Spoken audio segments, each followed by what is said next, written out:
podcast. We have Hannah Faulkner with us today, and we're going to talk about Gen Z. Talking about what they do, their mission, and how we could get involved. So I started the Turning Point chapter at 13, and we had a few members. It wasn't anything big, but we had, 5 to 10. We had meetings here and there. And then August of 2022, my 7-year-old sister at the time was paralyzed in a freak swimming accident, paralyzing her from the chest down. And so because of her accident, we were placed in 6 medical facilities. We had, I think it was Georgia, Atlanta, Georgia, Nashville, Tennessee, and then Louisville, Kentucky. And then so during those the time in those facilities, my family and I were really able to see how the not just the medical industry, but really the United States government was imposing, and still is imposing, this state-sponsored religion onto we the people. And I call it the rainbow cult, because that's what it is. You mentioned how it's very confusing. I mean, it's really just a cult of confusion is what it is. And so I realized, I was 15 at that time, and I was seeing all of this. I remember seeing one of the flags as soon as I walked in. It was a printed flag about the LGBTQ movement. Wow. One of the chaplains at these facilities was a transgender. Worker upon worker, doctor would come in with the LGBTQ pins, Black Lives Matter pins, but you sure wouldn't see any of them saying Jesus loves you or any of that, because they don't want to push their religion onto you, even though of course they're pushing other religions and ideologies onto the children. And so I was like, man, Lord, I'm a Christian. I've got to do something about this. What do you want me to do? And so I felt the Lord calling me to host a Teens Against Gender Mutilation rally. So we held that rally last January of 2023, and we had about 600 people come out, about 200 protesters. It was insane. I've never seen anything like it. I mean, total spiritual warfare. Good versus evil is what happened at that rally. And actually the week before, another total God thing, General Flynn invited me to speak at the Reawaken America tour, and I think this is what allowed so many people to come out to the event. So we promoted this event at the Reawaken America tour, and then since then, I've been invited back on 4 times with General Flynn, Clay Clark, Eric Trump, the whole patriotic Team America crew. And then I started the Hannah Faulkner Show, and now I'm doing, some investigative journalism, just exposing evil, doing whatever the Lord has for me, whether that's on college campuses, talking to you, or whatever it may be. This is amazing. I'm so inspired and so full of hope seeing a young lady like yourself talking very clear about what you believe and what you stand for. I happen to think there's a lot of young people out there that have the same beliefs that you have, but don't have the boldness that they need to come forth. I also believe that your generation is going to be that generation that helps right America, bring her back into what she's supposed to be. And so I'm so proud of what you're doing, so thankful for what you're doing. What would you say to young people that would be listening today, as to come out from under that influence and that dread and all the pressure and the shame that I hate to say it, but the government, because that's the sponsorship of this, is putting upon your generation? What would you say to this generation, how to get some boldness and strength?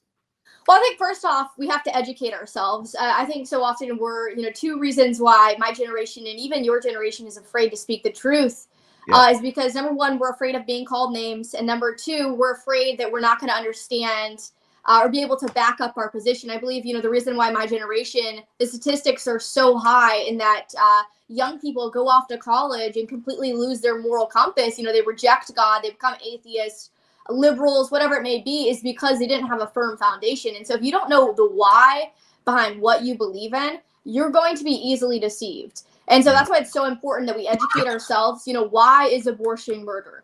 What is the history of abortion? What's the history of gender ideology? And we don't have to spend hours upon hours. I mean, just a quick research study, read books. I think my generation, a lot of times doesn't like to read. Reading is so important. I mean, the books you read and the people you hang around will be half the person you become. And so these are things that we have to choose very wisely on. And so, educate yourself. And when it comes to name calling, it doesn't matter. They name call.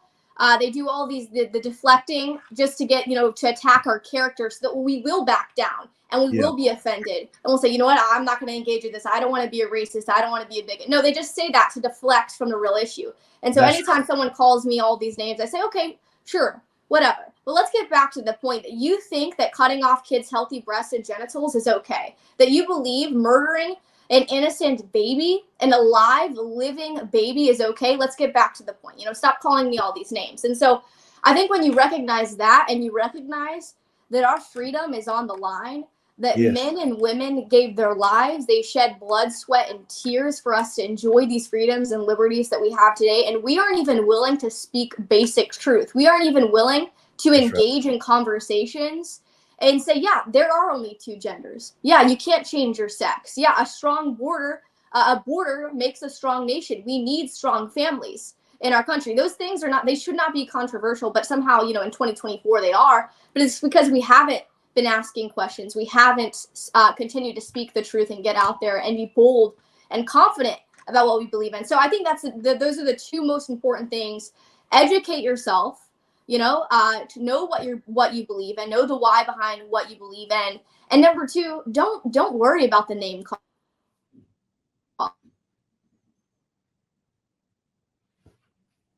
Let it go. And don't think it might have cut off. Can you hear me still? Yes, I can. Yes, okay. I can. Perfect. I cycled off real quick, but there's a quote, and I cannot remember who it's from, but it's, don't take advice from people you wouldn't want to be. And so if someone is telling me all these things and they're confused on whether they're male or female, they don't even know who they are as a person, we shouldn't be taking advice from that. We shouldn't be saying, oh my goodness, this is, maybe this is true. No, we need to look directly at the truth, not their truth, not our truth, but the truth, the word of God, right? The ultimate truth. That's right. So I think that would be my message. There's a quote from John Adams. It's always stand on principle, even if you stand alone. And so regardless of your age, your ethnicity, the color of your skin, always stand on principle, even if you stand alone. Even if you're the only person in that room standing on basic principle, stand on it, because you will be the change maker. Yes, right. And I think, the question we should be asking is, what kind of legacy do we want to leave? What kind of legacy do we want to pass down to our children? Do we want the future generations to enjoy the freedoms that we experience today? Because if so, then we need to get in the ring and we need to fight.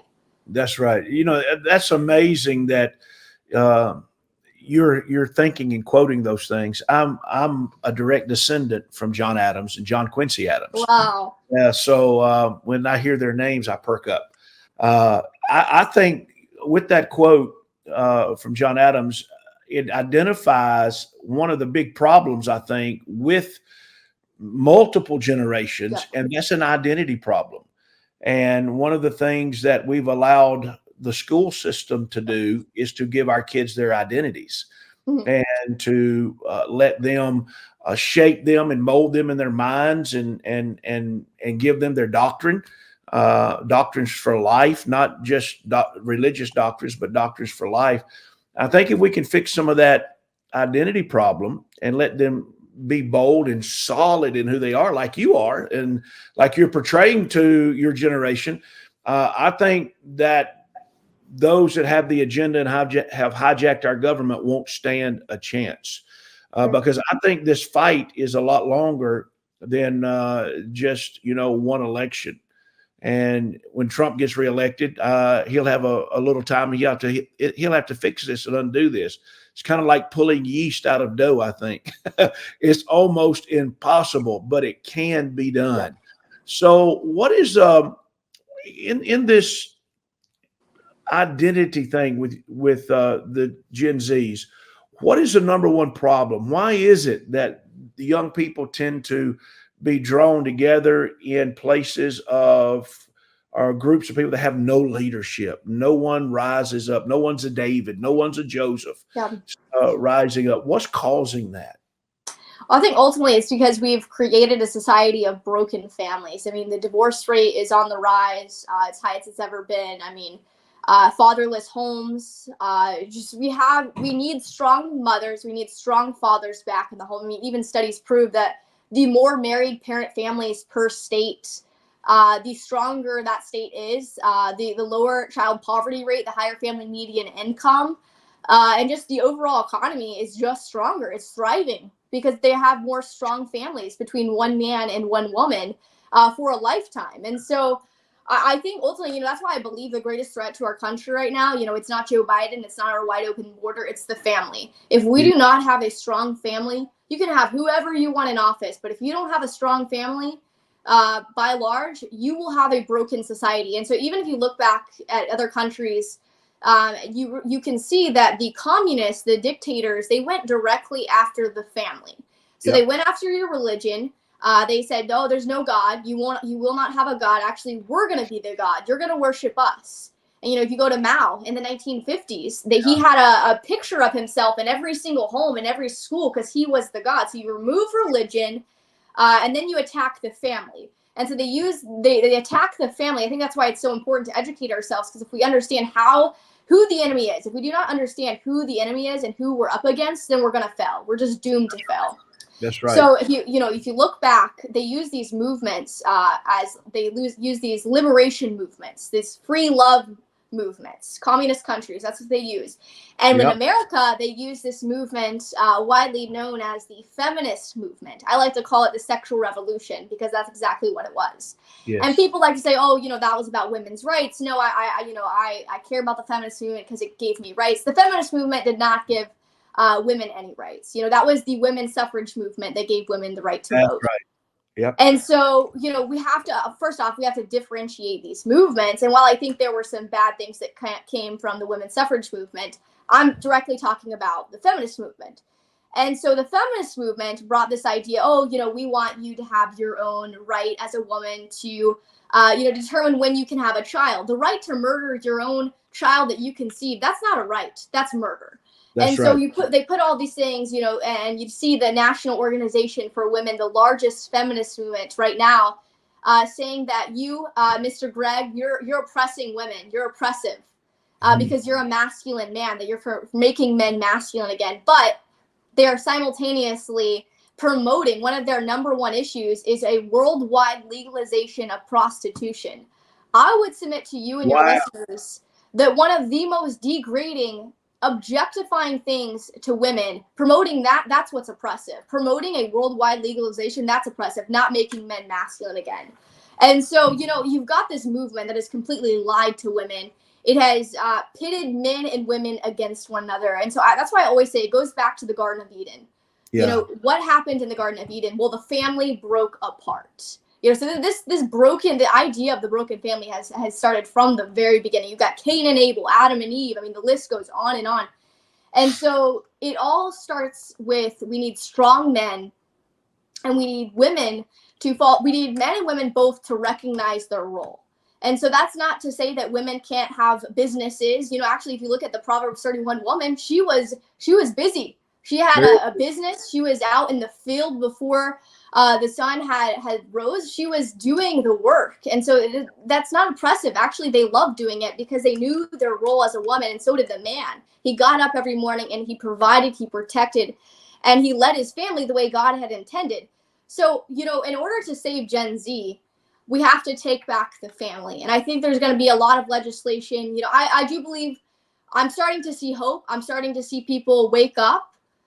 Realizing that, of course, the Democrats' policies don't work. They're realizing that our country is in a mess and that we do need strong fathers, that we do need mothers in the home back as the way God intended. So, I have hope, but ultimately when it comes to getting Gen Zers involved, people always ask me, how can we get your generation involved? How can we get, your generation to speak for the truth? And I say it starts with the parents.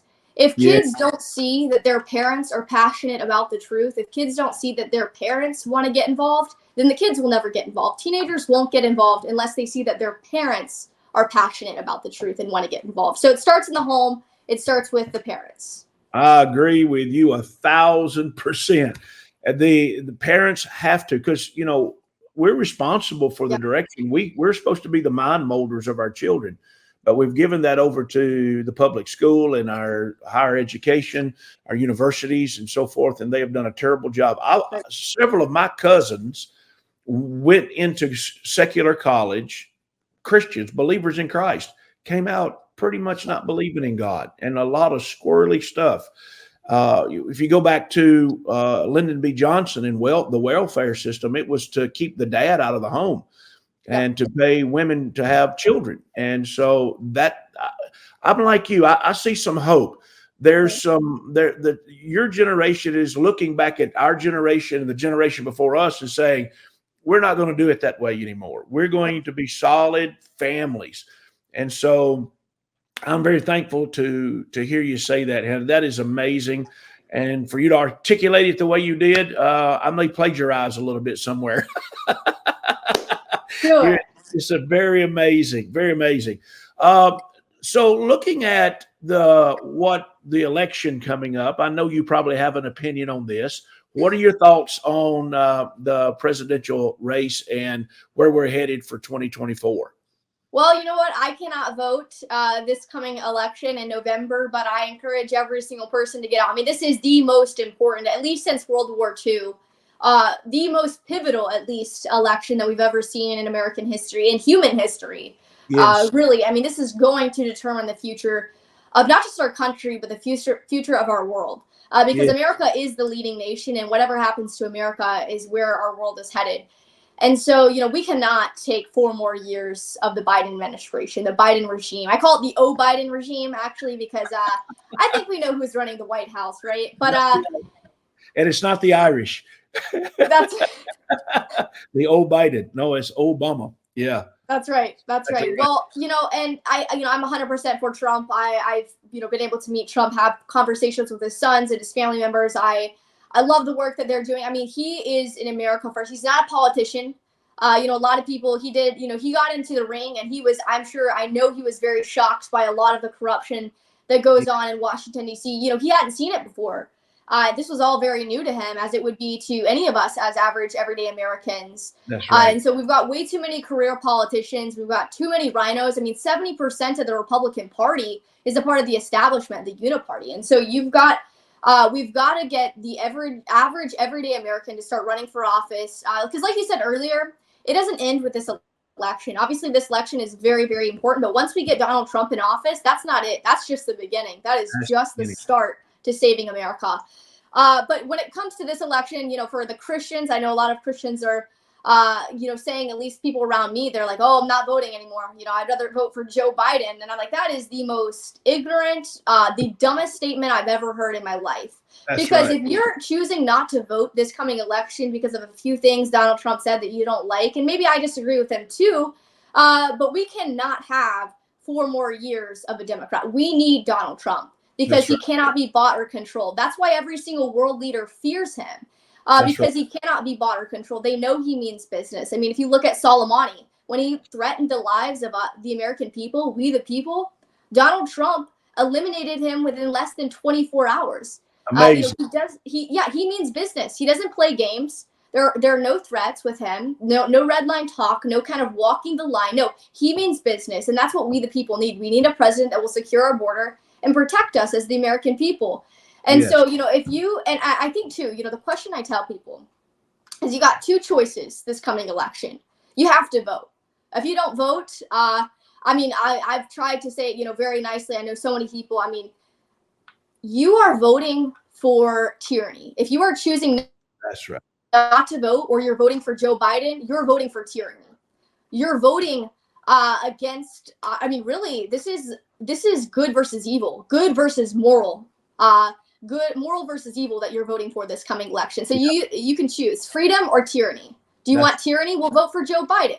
If you want to be controlled by a bunch of globalist parasites, where we are the slaves to them, we're the peasants to them, we do whatever they want, like the Chinese Communist Party, or Cuba, then vote for Joe Biden. But if you want freedom to choose which grocery store, something as simple as that, which church you want to go to, if you want to drive whatever car you want instead of being forced to drive an electric vehicle, then vote for Donald Trump. It is a very simple choice, in my opinion.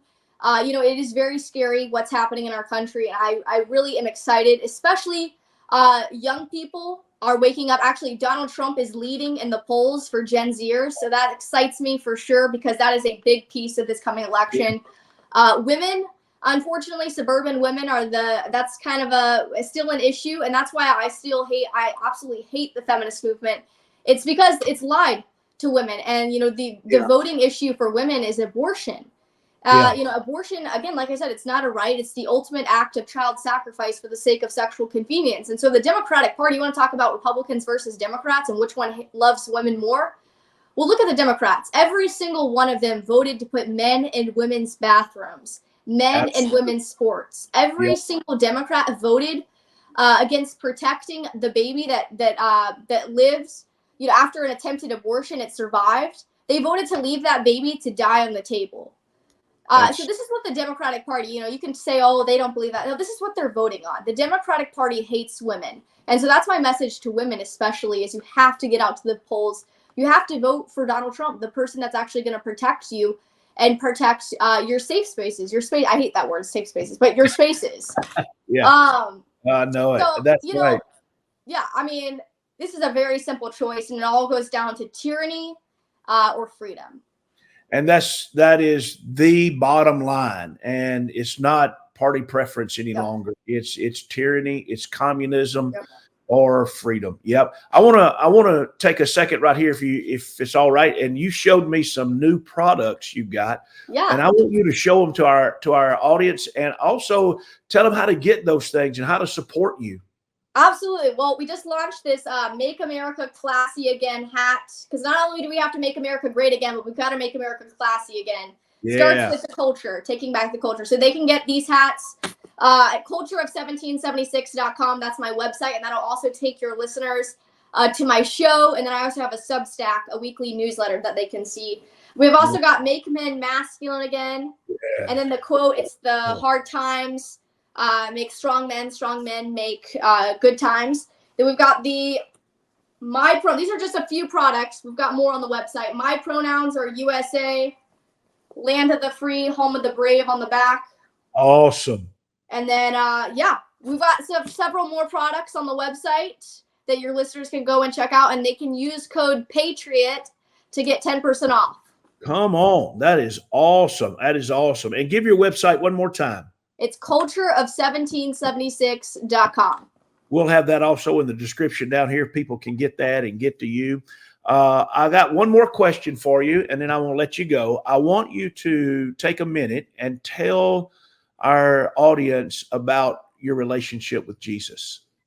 Oh man, well, it is my relationship with Jesus is the greatest thing. I mean, I would not be doing my relationship with Jesus, and my love for the word is what inspires me to do what I'm doing. If I didn't have a foundation in Christ, I wouldn't be doing what I'm doing. And I do believe the reason we're here is because we've rejected God. I had a liberal on my show the other day, and he's an atheist. He doesn't believe in God. And so if you don't believe that there is a creator over heaven and earth, if you don't believe that we were created by God with a purpose and for a purpose, and who are we? So you have to first recognize that in order to value the human life, in order to value others in our society, we have to understand that we are created on purpose, with a purpose, and for a purpose. So I think that's what drives us, especially as conservative Christians, is that we know that we are created for such a time as this. We know that we are created for a purpose. And so when you understand that, that's what drives you to speak the truth. But my relationship with God, I encourage any of your listeners watching and my generation as a whole that haven't found their identity in Christ. You talk about my generation having an absolute identity crisis. It's because they have no foundation. If we do not have a foundation in Jesus Christ, if we do not find our identity in Jesus Christ, then we have nothing really. We're going to be wishy-washy, and we're going to be falling around because we don't have a foundation, a firm foundation. And so, no, it's the greatest thing. My dad actually had my dad baptized me when I was 9 years old, so 7 years ago. It was just great. You were 9 years old 7 years ago. Wow. I feel like I'm talking to a 25, 26-year-old lady. And it's just amazing. You're a great leader. People are watching you probably that you don't even realize that are watching you from your generation and even other generations. And I want to encourage you, Hannah. You are an inspiration, and you just keep fighting the fight, pushing forward. God's got big things ahead for you. and you're going to see a lot of great open doors. And I can tell that you're a good steward of what God blesses you with and what He's given you. So just want to encourage you in that. I want to say thank you so very much for being on the Kingdom Podcast today. If you ever get down around Franklin, Tennessee, look us up. I get my wife to cook some Filipino food. Very, very, very good stuff. So thank you, Hannah. I really appreciate you being on Kingdom Podcast today. Absolutely. Thank you for having me. Yes, ma'am. Bless you.